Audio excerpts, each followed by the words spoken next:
అనకాపల్లి జిల్లా మాకవరపాలెం మండలం భీమబోయినపాలెం గ్రామంలో జరిగిన పెన్షన్ల పంపిణీ కార్యక్రమంలో స్పీకర్ చింతకాయల అయ్యన్న పాత్రుడు పాల్గొన్నారు.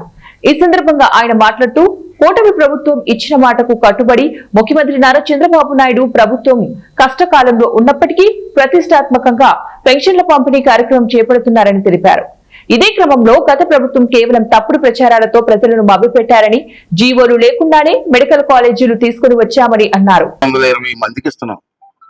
ఒక నియోజకవర్గంలో 41,728 మందికి పెన్షన్దారులు ఇస్తున్నాం. దీనికి ఎంత అవుతుంది తెలుసా? ప్రతి నెల నర్సీపట్నానికి చెప్తాను, మిగతా దగ్గర కాదు. నర్సీపట్నం ఒక నియోజకవర్గానికి ప్రతి నెల 1వ తారీఖున 16,07,00,000 రూపాయలు ఇస్తున్నాం. మన మాకరపాలెం మండలం తీసుకుందాం. ఇప్పుడు వరకు నర్సీపట్నం నియోజకవర్గం చెప్పాను నేను. ఇప్పుడు మీ మండలం చెప్తాను. మీ మండలంలో ఎంతమంది పెన్షన్ తీసుకుంటున్నారు మీరు ఎవరికి తెలుసా? 10,024 మంది తీసుకుంటున్నారు ఒక్క ఆకారపాలెం మండలం. వీరికి ప్రతి నెల 1వ తారీఖుని 4,28,00,000 ఇస్తున్నాం.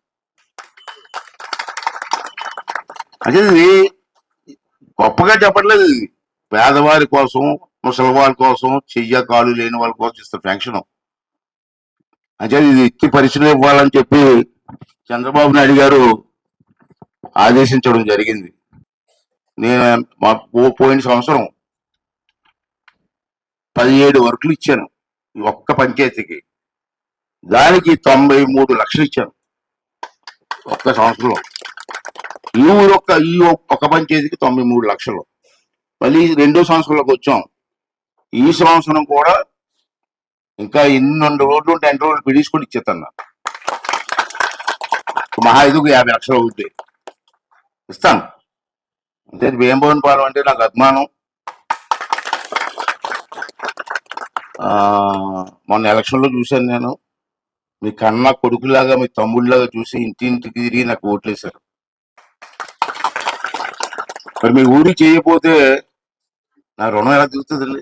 ఇచ్చాను మొన్న. మళ్ళీ ఈ సంవత్సరం కూడా ఇస్తాను, మీకు అనుమానం లేదు. 50 లక్షలు కాదు, 90 లక్షలు ఇస్తాను.